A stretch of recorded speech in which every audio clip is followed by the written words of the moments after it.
Great. Okay, so I want to start just by telling you about Del Paso Heights in Sacramento, California. This was the corner of Grand Avenue and May Street in the Del Paso Heights neighborhood. Del Paso Heights is a low-income, ethnically diverse community with a low-density suburban layout. So small apartments, single-family homes mostly. And this neighborhood had really limited transportation options for residents, which can impact people's ability to get to work easily, get to the doctor's appointments, and generally manage their lives. Then the Sacramento Metropolitan Air Quality Management District and a local nonprofit focused on youth workforce development called Green Tech joined together to develop this empty lot into an electric mobility hub. So, at its most basic, the Mobility Hub aims to provide transportation services in an area that is a transportation desert. But the Del Paso Heights Mobility Hub is also much more than that. The project partners engaged with community every step of the way to define what services would be at the hub and how it would be responsive to the actual needs of the community, including the desire for a community space and workforce development. I think this quote really speaks to the core values and planning principles behind what they ended up kind of coining a term they're calling a transportation equity community hub or a tech hub. And they say that tech hubs not only promote physical mobility, our ability to get around easily, but they also promote upward mobility and social equity. So, what is actually part of the Mobility Hub? At the Mobility Hub, there's a clean energy rideshare program that provides rides to community members by paid drivers in 8 hydrogen fuel cell vehicles. It's available by booking rides through an app. Then the project coordinators, but they were looking at the data for their rideshare program, and they realized that 50% of the car share trips were helping get minors to school. So then Green Tech bought an electric shuttle bus and added it to the program specifically to transport students. They had a concept that they were able to build on and be responsive to community needs.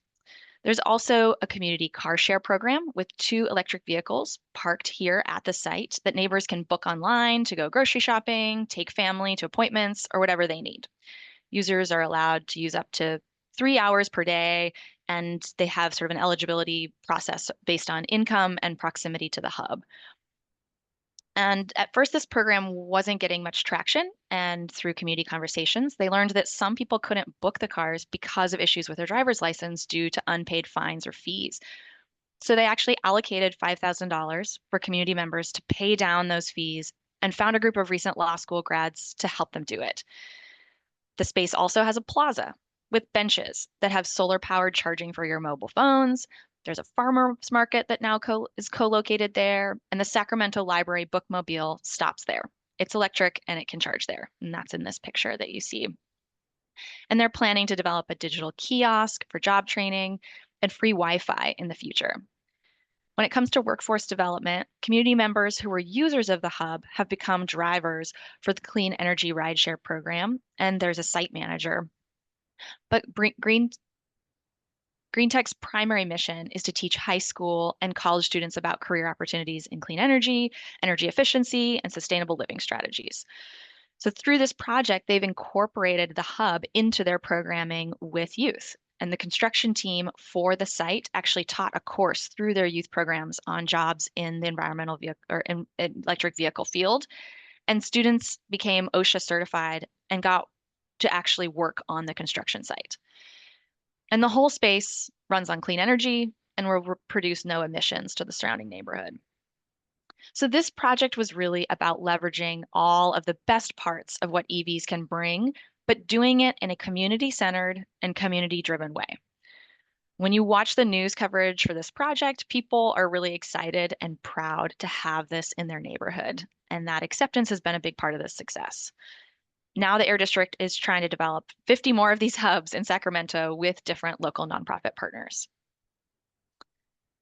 Catherine, feel free to interrupt me if there are questions that I should answer. I'm trying to navigate you all on so many screens. I would appreciate the help. Sure, of course. Yeah, I'm watching the chat box, so no questions yet, just a comment. So coming back to Vancouver, When we talk about planning for electric vehicles, we are not just talking about personal vehicles, and our goal is not to get everyone in Vancouver to buy an EV, just like that wasn't the goal in Sacramento. Creating more walkable neighborhoods and reducing driving overall is still our best bet to achieve our climate and equity goals. But some businesses and some households are always going to need a vehicle to get where they need to go. Transportation electrification, when we talk about it, describes a wide range of efforts to replace fossil fuels, gasoline and diesel, with cleaner electricity in all of these types of vehicles while expanding options for getting around. And examples like Del Paso Heights demonstrate just how dynamic and rooted in community priorities this work can be. So mobility hubs, like the example that we talked about, are one concept to help move transportation electrification forward. That's really focused in that case study on access to clean and convenient transportation options and green job opportunities. But there are other approaches that could result in different community benefits. Some of those are economic inclusion. This moment in time is much like where we were with broadband a couple decades ago. A lot of people thought it was a luxury, but now we have disparities in access to education, access to resources, and access to decision making where people don't have good internet available. And that burden falls more heavily on low income and rural communities when it comes to broadband. And it's not that different for electric vehicles. But the electric vehicle market has launched and is not going away, as far as what we can tell, even with federal policy shifts. And at some point, it will be harder to find gasoline. And when that time comes, we want to be sure that low income communities and all communities have the transportation tools that they need to get to work, to get to the doctor, to get around their daily lives. This may look like prioritizing solutions for renters and apartments where people don't have a place to charge at home, or if we focus more on um, air quality, you might see projects that focus more on heavy polluters. We could start with those polluters that are trucks and delivery trucks that are driving through your neighborhood on a regular basis. Electric vehicles don't produce the same amount, they don't produce any tailpipe emissions, those black clouds of pollution that you can see coming out of cars that contribute to high asthma and cancer rates in Vancouver. And actually, I was looking at the Washington State Transportation Electrification Strategy this morning, and it estimates that implementing their strategy could shift current day air pollution caused by on-road vehicles by more than half by 2035. So there's a big opportunity to improve air quality.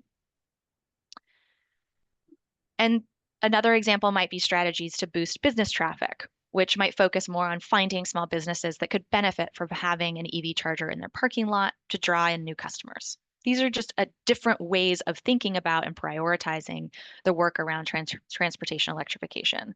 And we're here because we want to better understand what your priorities are to help inform where we should start first on transportation electrification. So driving this work is the city's climate and transportation system goals. And you can see on the left here, the pie chart, that on-road vehicles, those vehicles that mostly have good EV alternatives, are Vancouver's single largest source of greenhouse gas emissions, contributing to global climate change. To meet our community-wide goal to be carbon neutral by 2040, modeling showed that expanding EV charging infrastructure, the chargers themselves throughout Vancouver, is one of the most impactful and immediate actions that we can take to meet our goals. And both of these plans, the Climate Action Framework and the Transportation System Plan, provide strong direction to prioritize equity to overcome past harms, reduce the cost burden of transportation, and ensure that renters, low income households, and communities of color are able to benefit from the transition to EVs. And those principles are guiding our approach to this work as well. So this year, we're working on developing a citywide electric vehicle infrastructure strategy as directed by our Climate Action Framework. And this will really focus on expanding the number of publicly available EV chargers community-wide. We have a consultant that we brought on in the fall, and we started doing quite a bit of research, talking to peer cities to better understand how are they approaching this, what role do cities play typically in developing the charging infrastructure themselves versus, incentivizing or making code changes? So this is a really core question for us. How and where will EV chargers be developed to meet community needs? But also, while we're asking that question, we also want to be asking, how can transportation electrification create the greatest community benefit? And so that's really, we're going to be doing community engagement throughout this year, but what we're here to talk to you about today, and I'm going to hand this over to Catherine to kind of go into the details. All of this is kind of stage setting. Um, we want to talk about this concept of a community transportation electrification cohort, a learning cohort um, that we are convening this spring and starting at the end of February to help advise on and inform the direction of this work, really to that second core question, actually to both of these core questions, but especially to that second core question: how can transportation electrification create the greatest community benefit? So, as we head into this, I'll just briefly say, we're also really excited to be working on this piece of the work, this community engagement element, with Columbia Willamette Clean Cities Coalition and Clark Public Utilities. We've been having some of these conversations since the three of us all were part of a national cohort last year on equitable community engagement around transportation electrification and electric vehicles.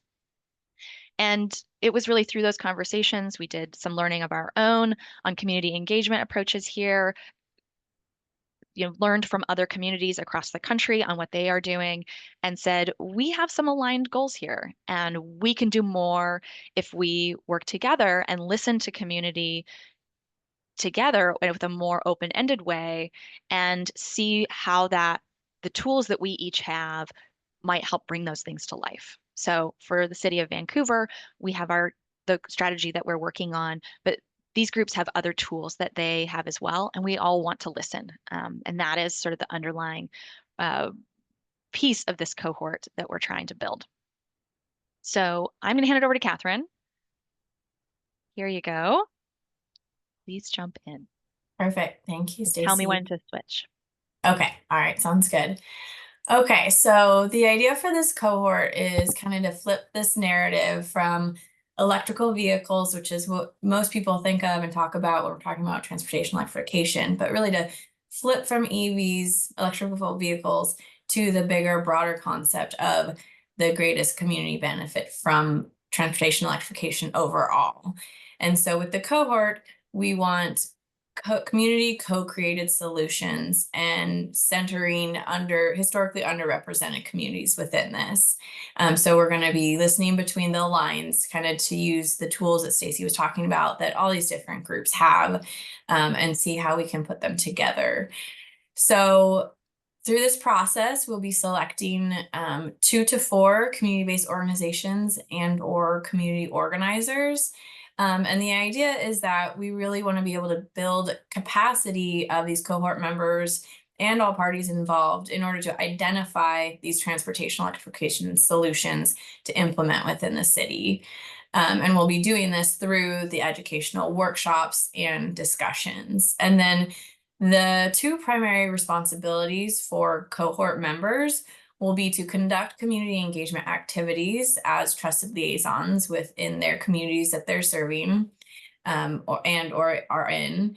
And 2, to advise the City of Vancouver and Clark Public Utilities on transportation electrification priorities and programs in order to create the greatest benefits for their communities.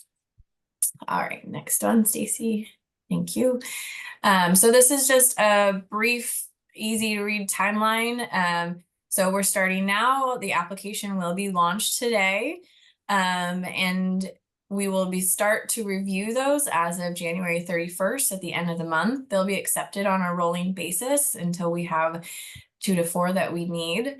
We will be reaching out in February in order to let you know our decisions. And for those selected, we'll be talking a little bit more about your specific interests and finalize those contracts with everyone individually.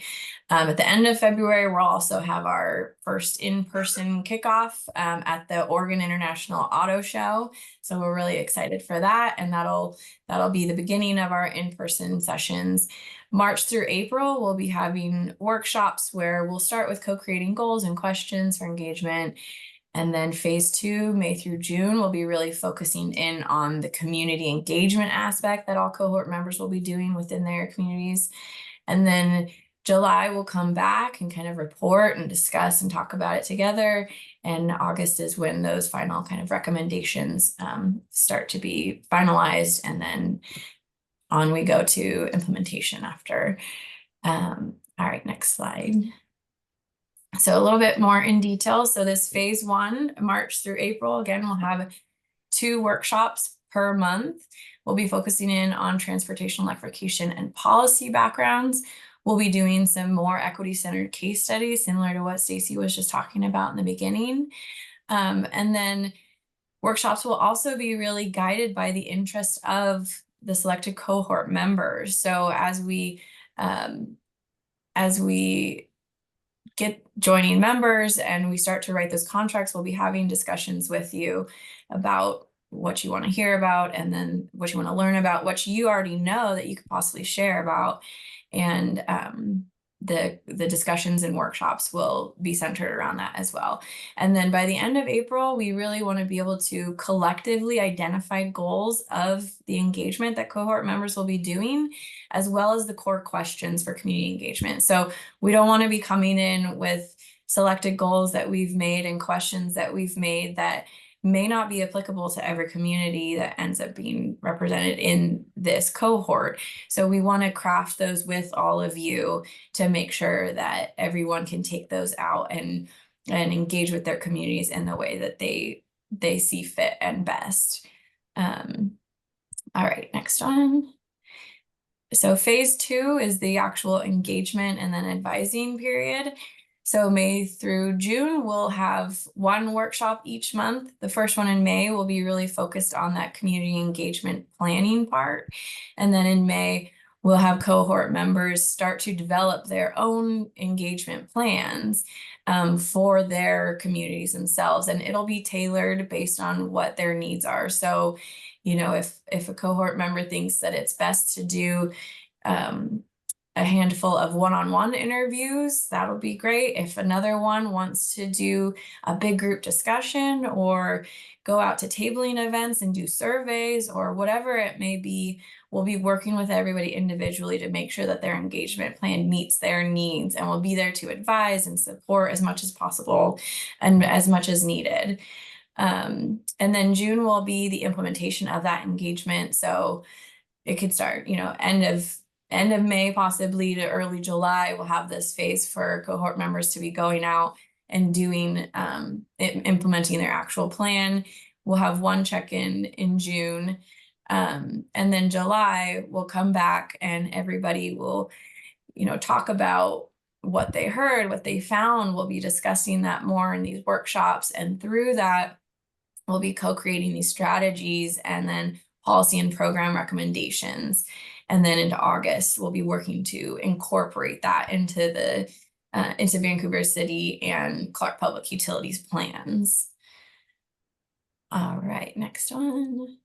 Thank you. So some core benefits that cohort members will be getting out of this opportunity will be 15 hours of cohort learning and capacity building in workshops and discussions. And again, I want to just reiterate that these workshops, we want to be able to share as much knowledge as we have with you, but also really learn from members as much as we are sharing, if not more. So it'll be really focused around discussion and kind of that knowledge sharing back and forth to learn about how members think it can benefit their community specifically or what they need to know more. And then another benefit is that the cohort will be able to co-create these transportation electrification programs and policy recommendations. So you're getting in from the beginning. We're starting with this. We're starting at the community base. So we're not creating some ideas and then coming back and checking with communities. We're really starting with them in this project. And then, of course, networking and collaboration is always a key benefit. As far as compensation, There will be 4,000 to 7,000 available for each cohort member, and there'll be a flat rate for the phase 1, kind of the workshops and discussions, and then for the phase 2 engagement part, that's really where it'll vary depending on what type of engagement plan each individual member creates. So some might need more funding for different types of things, or more time required for planning, different things like that. So that's where that range can vary when we get through the contract phase. That'll be on there, and then it'll be based on planning the engagement plan itself. All right, next one. Let's see. So next steps, today we'll be launching the application. We'll be following up with everybody with just a quick fact sheet, kind of going over some of the things we talked about today with the application link, as well as the recorded webinar link from today. We'll start reviewing the applications again at the end of January, notifying applicants in February, and starting on that contract and really getting to know individual interests from there. And then I just want to, you can go to the next slide, just review the application itself. You want me to switch over to share screen, Stacy, or do you have it? Yes, one moment. Either way works. If you have it up. I do. Okay, sure. You can Let me steal the switch. screen. Okay.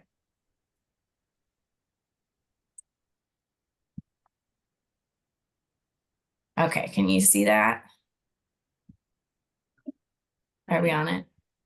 What do you say? I don't think so. I don't think so. No? Can you try sharing? Yeah, I did. There we Did go. that work? You can see it? Okay. Okay, so this is just the application itself is just going to be a Microsoft form that you can fill out and submit. So just some basic reiteration of some of the things we already talked about today, the 2 primary responsibilities, when we'll be reviewing them, and then it's on, applications can be on a rolling basis until we select as many as we need. And then, we're applicants who serve historically underrepresented communities will be prioritized. We'll have a link on here to the webinar again, and then just our funding sources. So basic first, last name, pronouns, organization, email, phone number. Since we are prioritizing community-based organizations who serve historically underrepresented communities, we'll just ask that you select which communities it is that you serve or are a part of. And if these don't apply, you can select other and add in. We really want to understand how the mission and or priorities of your organization align within relation to climate and environmental justice. So just a brief description of that. A core part of this effort is cohorts members' role in leading community engagement as trusted liaisons within underrepresented communities. So just describe your experience gathering formal or informal input from your community. And, this is just to say, some people might have a lot of experience in this, some people might not have a lot. It's not necessarily meaning that you're prioritized based on that, but it's good to know kind of that level of experience coming in so we can balance that out if needed, or just see what we're working with. So even if you don't have that much, just, put what you have, and it's just a good place to go from. We also want to know the knowledge of transportation electrification. Again, not required to participate in the cohort, but having a sense of experience is helpful to get the right mix. So similar. And then describe your experience with or awareness of electric vehicles and or transportation issues and needs in Vancouver. Please describe your organization's capacity. We want to make sure that you're able to commit to this. It is going to be time intensive for a few months, so May through July. So what organizational resources will you use to meet the contract requirements and deliverables?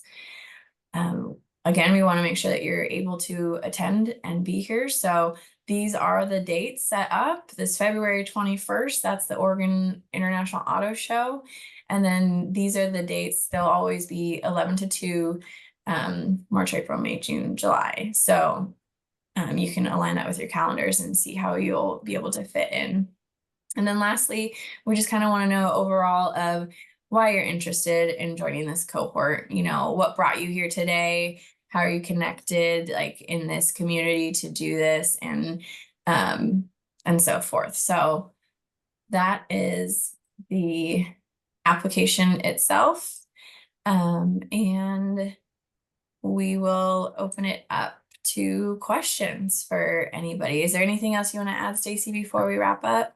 You I will can. just add really quickly, I definitely meant to put in a slide, should have put in a slide, but this, just to emphasize, this is funded by the Climate Commitment Act here in Washington and a grant that we collaboratively worked on with Clean Cities and Clark Public Utilities to get through National Renewable Energy Laboratories.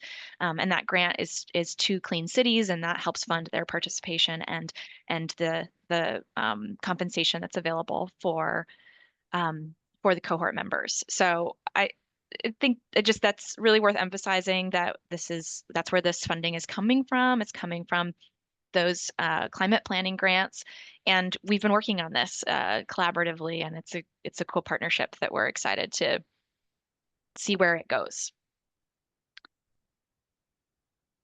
Don, what you got? Well, I have so many notes and questions that I don't want to take up all the time, but I'm not going to apply because I'm not eligible. Uh, but I want to be invited to the meetings. Uh, I, I I love this subject, and I'm excited to see all the things you're doing. Uh, and let's see, which one should people need to know that the Climate Commitment Act is going to generate about $1 billion a year in the state of Washington only. So this is just the state of Washington, $1 billion a year for clean energy incentives like this kind of work. And so I was on a call yesterday with your colleague, Rebecca Small, and that didn't get mentioned. And so people were acting frustrated that there was going to be financial constraints, but there's going to be money available. We're just not going to be able to do it all at once, even though we need to and we want to, but it's going to come in gradually. And so I just wanted to throw out some locations that I think that came to my mind.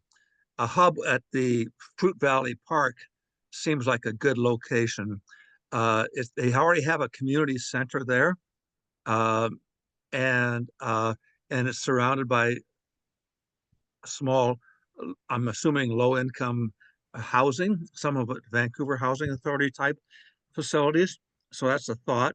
And other locations I recommend would be uh, in Hazeldale and somewhere where Vancouver Housing Authority properties are. Those are some thoughts on that.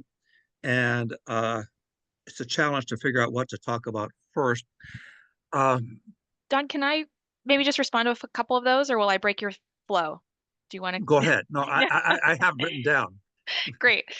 Um, So you started by saying you would like to be at the meetings. I just wanted to emphasize, and I kind of rushed past this, but we are also doing community engagement around our electric vehicle infrastructure strategy that will be kind of maybe more traditional stakeholder meetings and a public survey and things like that that will really go into our work specifically around where should chargers go. Um, and so that is one piece of this work.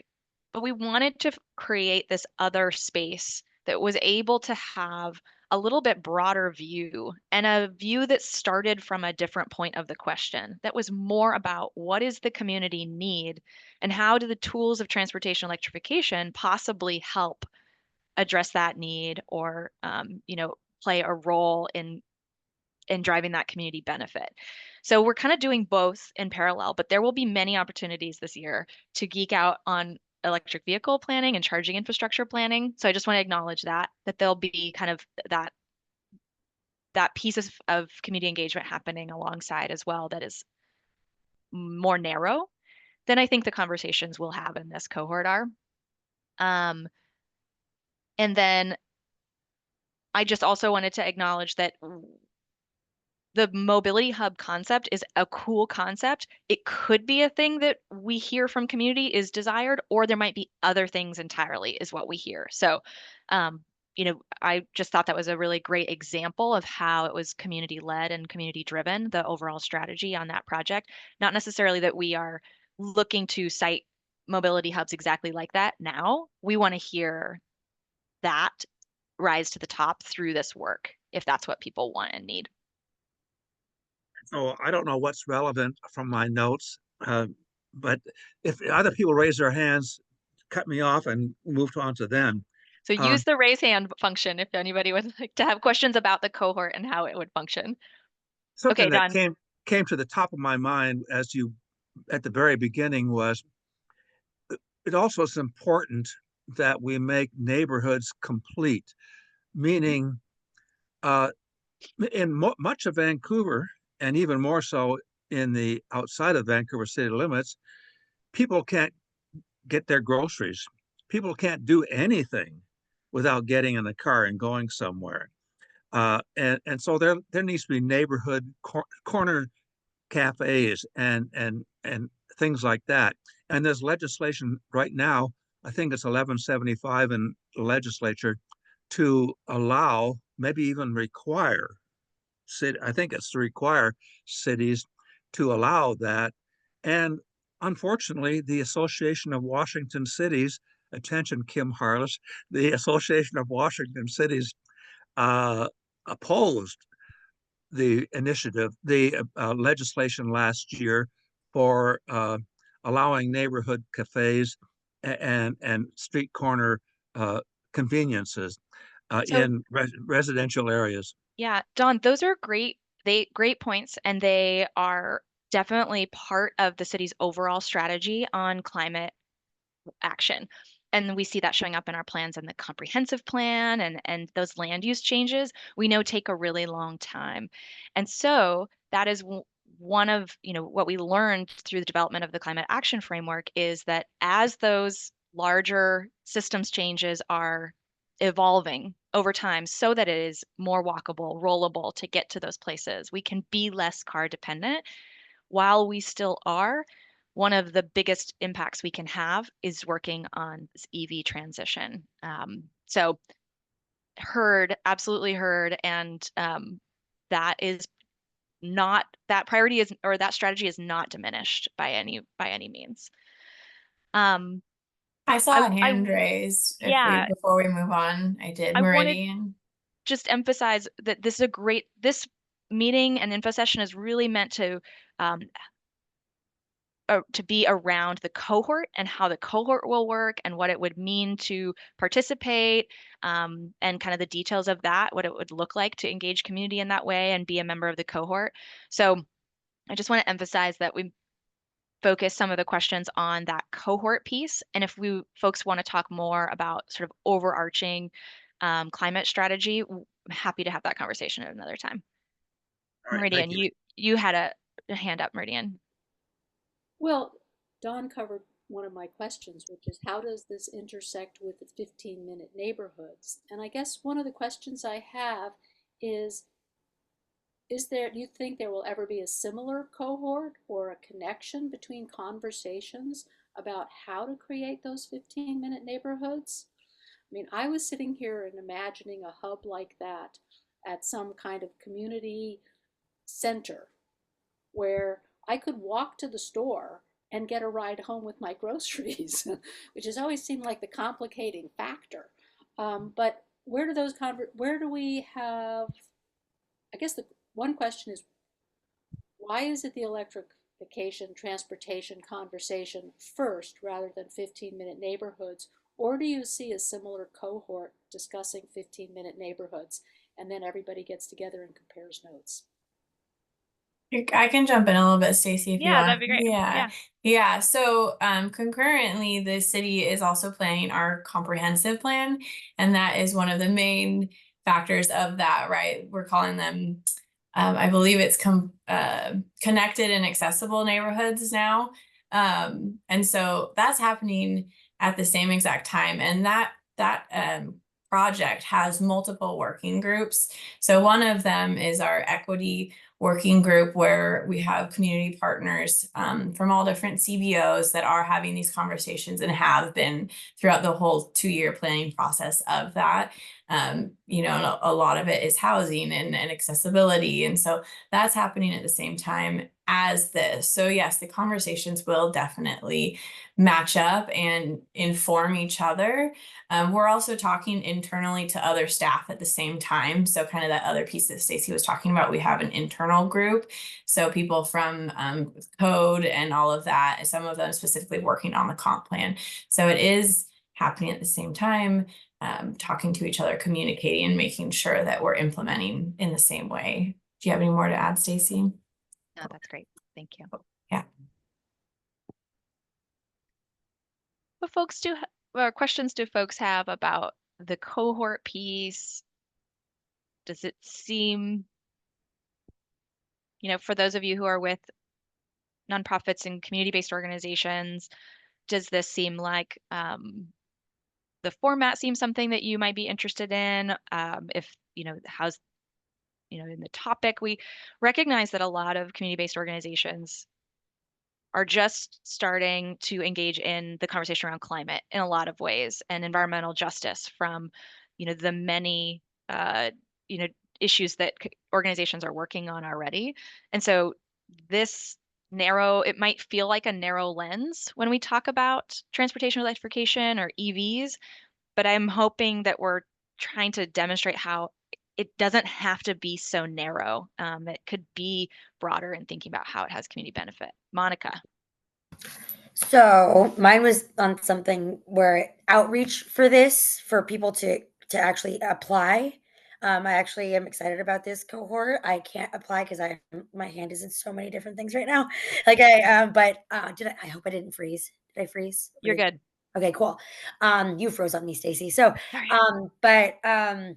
for me, when I'm like posting things, and on social media and trying to get this traction, like on Nextdoor or my climate activist wanted page, that has 198 members now, and also on my Facebook, and I'm having a hard time because I get the links and then I have to go through the email and it says, click here, and then I have to copy that link, and then I have to go to my notes and then copy. It's like a lot of work. And I was wondering, for an outreach like perspective, if like a flyer can be made up, of easy access links and stuff. And that way it's also, you can put it on Instagram, you can put it on that other one, the TikTok or whatever. Yeah, because I'm mostly on Facebook and Nextdoor. But if I had like a flyer that could go on Instagram, that could go on TikTok, and so it's reaching out to more people that way. And it's a whole lot easier on me, so that I don't have to do all the copy paste and all the things, because that's what I have to do for like everything. And so I'm like, can someone just make a flyer? So yeah, We are working on all the things like cool. at the same time. So yeah, we'll have a flyer for you that we'll be sending out via email, and we'll work on making that an easily shareable format. Thank you. And Thank you things so will be much. online soon. We just are in the queue on some communications, getting that web page up and things like that. So Yeah. we're Thank you. Thank you thanks, so much. Monica. Appreciate that. Of course, of course. Appreciate Abby. you. Yeah, I had a quick question about, I guess, just kind of like more logistical things about the project, like implementation. Yeah. I'm just speaking from our experience, or my experience with Odyssey as being a part of the Environmental Justice Coalition, where we've already a lot of this like community engagement to like see what people want in terms of climate resilience.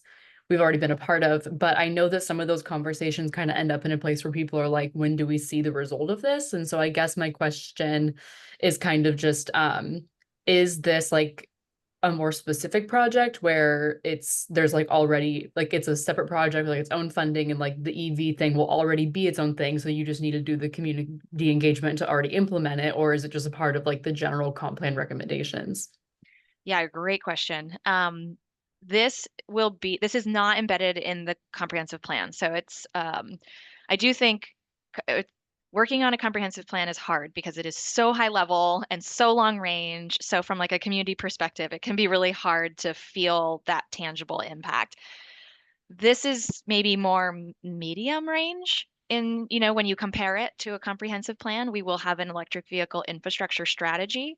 And over the course of this year, it will help tell us, well, what does it really, what is the level of investment that we're going to need to make as a city to actually, you know, if the work that we do this year tells us that the city should install 25 chargers per year across the city in these locations, we're still going to have to identify the funding for those chargers and that infrastructure development work. But we will have a strategy this fall. So the strategy will be complete this fall, and it will outline both that overview of where and how EV chargers should be developed, as well as what programs and other strategies, this kind of broader question, we need to staff up to do. We need to, you know, find funding to do. What are those other strategies that are needed to achieve the goals that we're identifying in the plan? So it's kind of mid-range.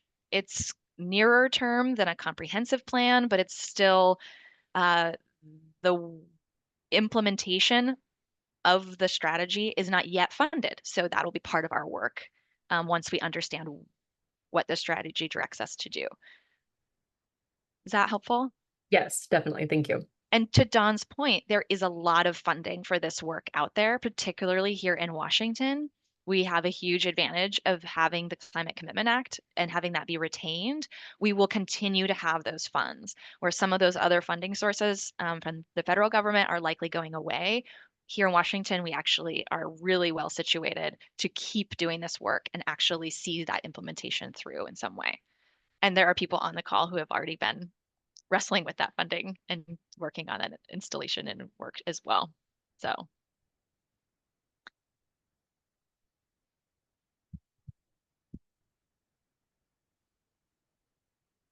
What other questions do folks have? I'm going to give you a minute, Dawn. Hang on just a second. Let's see if anybody else wants to.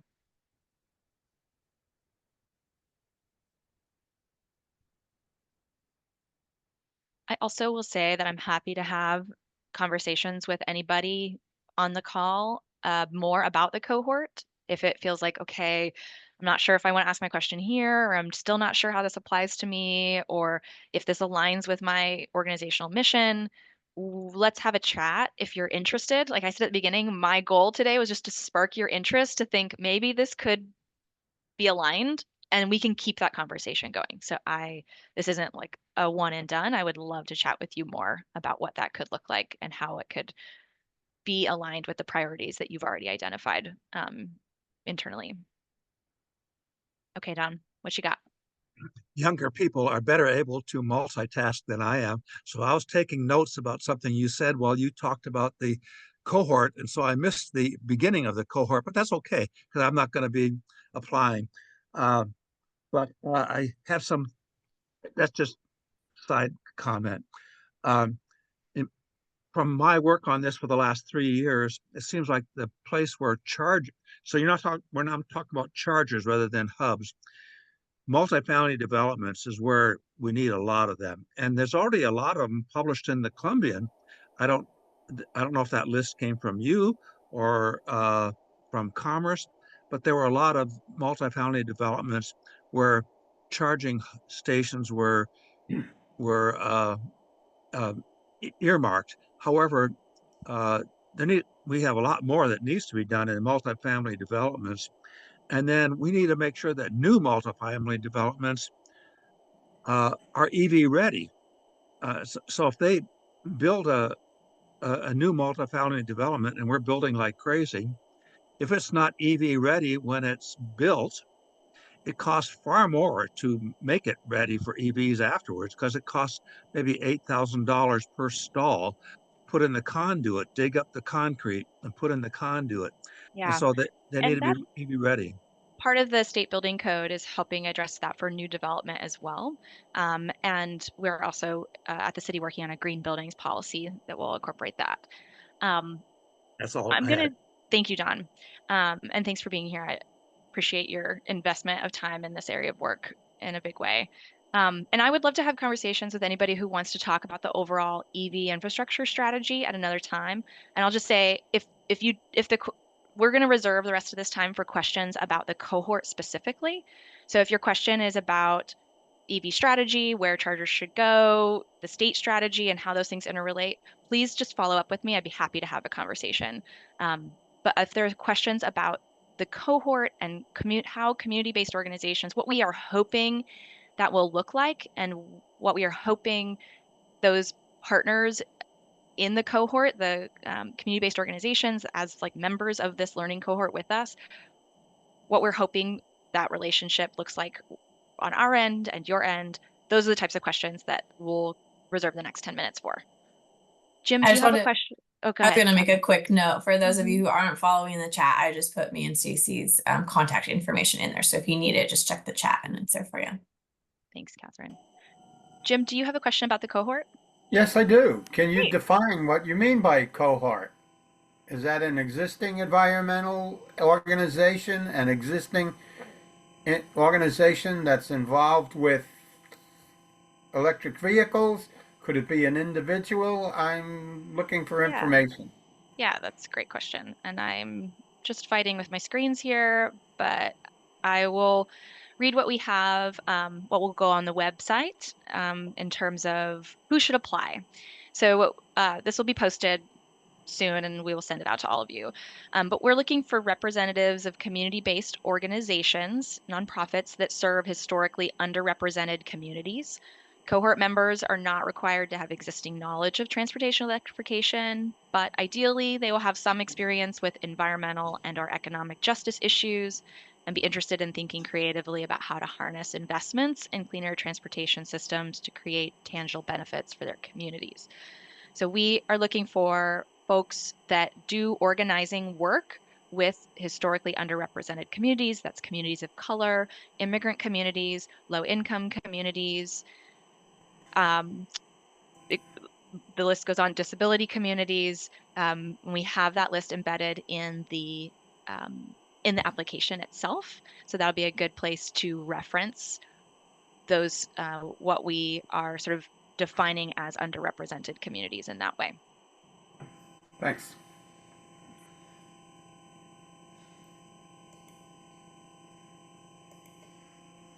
We've got a question in the chat about how are the cohort members going to be selected and who will select them?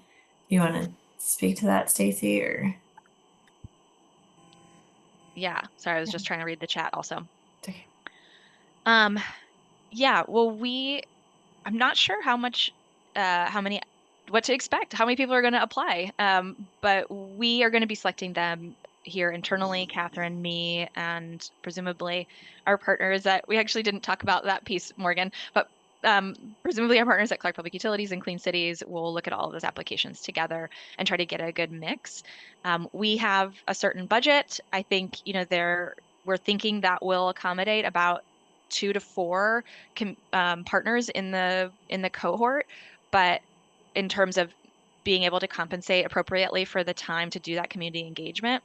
But based on kind of what we get in terms of applications, that could change if we get fewer applications or if we get more. It's all just got to fit into the grant budget that we have for those. But we'll be selecting those based on reviewing the applications and trying to find a good mix of folks that bring different perspectives, experiences, reach different communities that would work well together and get a good cross section of interests in Vancouver. Natalia, does that answer your question? Okay. Perfect. And then Aaron sent in a question. Will there be a link for the PowerPoint with the work scope info? So there'll be the recording of today's webinar. We can attach a PDF of the PowerPoint too. Yeah, I think that's fine. And then there was a question about the schedule of the 15 hours. Yeah. So it'll be on the application at the end. When I scrolled all the way down to the bottom, it asked about availability based on the schedule. So the first one is 9 to 2 for the Oregon International Auto Show, February 21st. And then Friday, yeah, Friday. And then the following ones will be on Mondays from 11 to 2. It's the first and third Monday of March and April, first Monday of May, and then first Monday of June, I believe, and then 2 in July, all Monday 11 to 2. And We are kind of making an assumption with the way we've designed this, that folks will be representing their organization in some way, and that's the compensation piece. Hopefully, will help with that time that they on behalf of that organization. If that's a wrong assumption, because we are trying to kind of build this as we go and talk to you all to make this work well. We can talk, I guess. I'm not sure how much flexibility we have in that time, but I would love to hear that feedback so that we can talk about it as a project team if daytimes versus evenings is, what that looks like for folks that are looking to participate and have capacity too. So happy to have that conversation more, but we have some limitations, but we are trying to meet in person over lunch with food.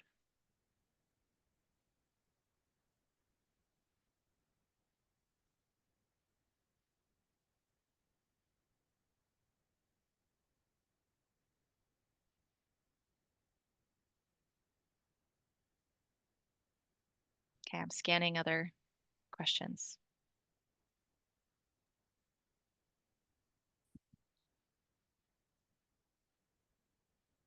We will stay on until noon or after if folks do want to keep talking to us, but feel free to start jumping off if you would like. We're excited about this. We are really, I'm excited to meet so many new people just here today. And this is even just having this conversation has been a great opportunity to connect with some organizations that I haven't personally worked with yet. So thank you all really sincerely for being here. It's cool to see so many people interested. Thank you. Bye. Thanks, I Monica. hope everyone has a magical day. Remember, we're the creators of our reality, so let's do this. Thanks, Monica. Hey.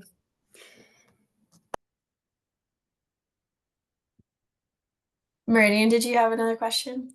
Yeah, I was just wondering what kind of outreach might you be doing to colleges and high schools? Do you see the possibility of having a youth member as part of this? Or is there an organization that could develop an internship that would do outreach to youth? I mean, one of the most successful pieces of the Climate Commitment Act, in my opinion, has been the free transportation for students. I would love to see that extended to more students. And how does that intersect? How do we make sure that we are helping the next generation figure out how to have a transportation worldview that isn't about owning a car, which is a really heavy lift. I say this as the grandparent, the single grandparent of a 18-year-old grandson. The car culture is pretty deep, Yeah. but free bus fare is really cool. And I was imagining what would it be like if we had free bus fare and frequent rider mile incentives, so that not Well, only do you save money from not driving, but when you get to a certain point, you have a bonus of some kind.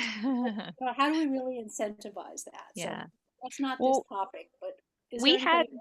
two organizations on the call today that are youth serving organizations. So Mhm. if they were to decide that they wanted to be part of this cohort, I'm assuming a little bit, but likely that the outreach they would do and that feedback that they would be getting would be with youth in Vancouver. So absolutely, see youth as a huge audience as we think about transportation electrification and shifting the way we move around. And so we invited them with that lens. Another element that might be included is electric bikes. There's legislation this year for electric. It was last year, but the budget wasn't very big, and add that to it's back in there for more funding. And I'm glad to see that Morgan is on here because everything needs to start with the PUD. Before you decide anything, find out whether or not you can get charging there, because the Hyundai dealership in Vancouver, they can't sell EVs. They can't, because a Hyundai requires that they have a high-speed charging station there, and Clark PUD cannot get transformers. They're not available. That's the way I understand it. And so that's I'm glad to see that she's included and that you attended. Morgan is an awesome partner, and we've been having a lot of conversations. So we will continue to try to align our work in whatever way it makes sense for the two organizations, for sure. Thanks I for don't being know here, if Morgan. I don't know if you've talked with Natalie Mendoza, but she's got a lot of projects. She's right here.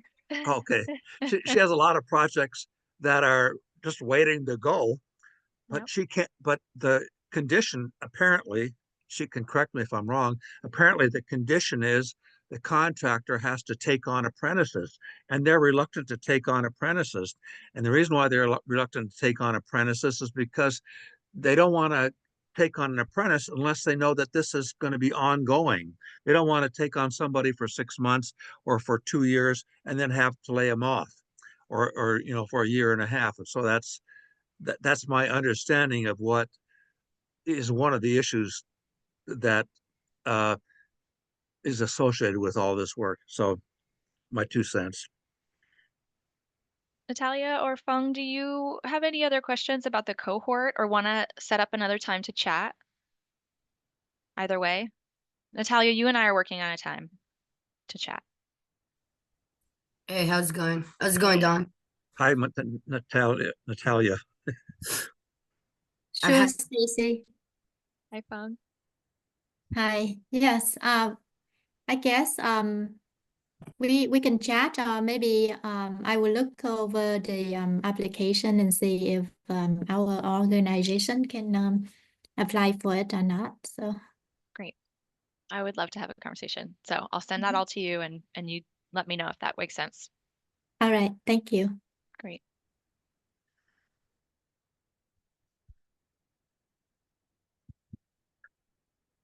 Somebody mentioned hydrogen at the beginning, and I would think make that your last choice, because batteries are much better than hydrogen for now for cars. That's my, and even for the C-Tran wants to have hydrogen buses, and I'm not. That might be a good idea, maybe, but Yeah, it just got mentioned because that is just what they're doing at that Sacramento site for some of those vehicles for their rideshare program. We're not currently talking about it in the context of this strategy development. one of the projects that was mentioned back when Natalia's projects were mentioned a year or two ago in the newspaper, a project was mentioned, a giant charging station at Heritage Safeway in East Vancouver, at the eastern edge of your urban growth, at eastern of the city limits. It's on 162nd. It's on East 4th Plain to 162nd Avenue, and there's a Heritage Safeway, and there's supposed to be a giant charging station there. And I just noticed that next door to it is a giant warehouse, and I just learned yesterday that that giant warehouse is going to be grocery outlet distribution center.